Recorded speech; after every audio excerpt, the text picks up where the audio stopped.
اهلا بكم متابعي كرة بوكس الكرام وفيديو جديد ولقاء يتجدد بحضراتكم. وكالعادة كرة بوكس بتقدم لكم خدمة حصرية متعلقة بالأخبار.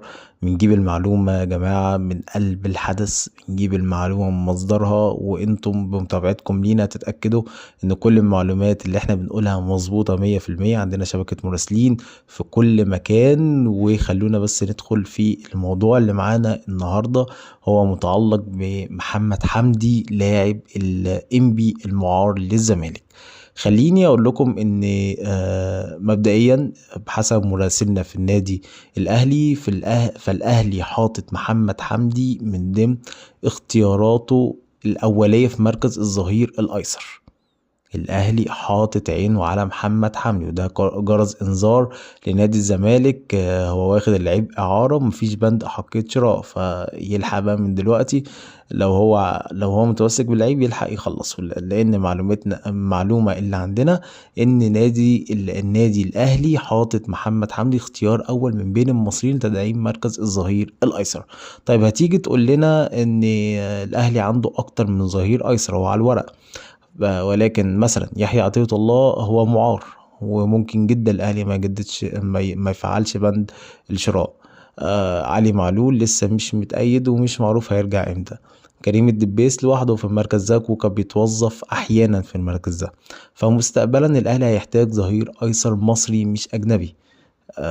فالعين على محمد حمدي، خاصة ان مفيش بند احقية شراء لنادي الزمالك في العقد اللي هو موقعه مع محمد حمدي ونادي انبي، ودي معلومة مؤكدة 100%. المعلومة اللي عندنا في حلقة النهاردة ان الاهلي حاطط عينه على محمد حمدي بقوة، ويعني هو متابعه، والناس في الاهلي معجبة جدا باللعيب. وفي يعني كان في استفسار من مسؤولي نادي انبي عن عقد اللعيب، هل في بند احقية شراء لنادي الزمالك، والاجابة كانت لا من انبي. اذا اللعيب متاح قدام الاهلي في نهاية الموسم. هل هيلعب مع الزمالك والزمالك يجهزه والاهلي يجي ياخده على الجاهز؟ ده حل، او ده حاجة، ده طريق.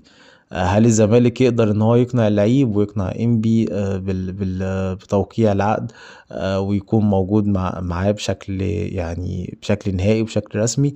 ده برضو ممكن جدا يحصل. هل الزمالك ما يكونش مقتنع اصلا بمحمد حمدي ويقول لك خلاص يرجع انبي ويروح مطرح ما يروح؟ هو كده كده عنده فتوح، وعنده ممكن جدا يفعل عقد شراء بنتايج، فيكون عنده اتنين باكات ليفت جامدين جدا. فده برضو وارد يحصل. ولكن المعلومة اللي عندنا المؤكدة ان الاهلي مستهدف ضم محمد حمدي خلال الفترة اللي جاية. دي معلومة يا جماعة، انتوا بمرور الوقت ترجعوا لنا تاني وتقولوا فعلا يعني المعلومة دي كانت مظبوطة وكانت صحيحة.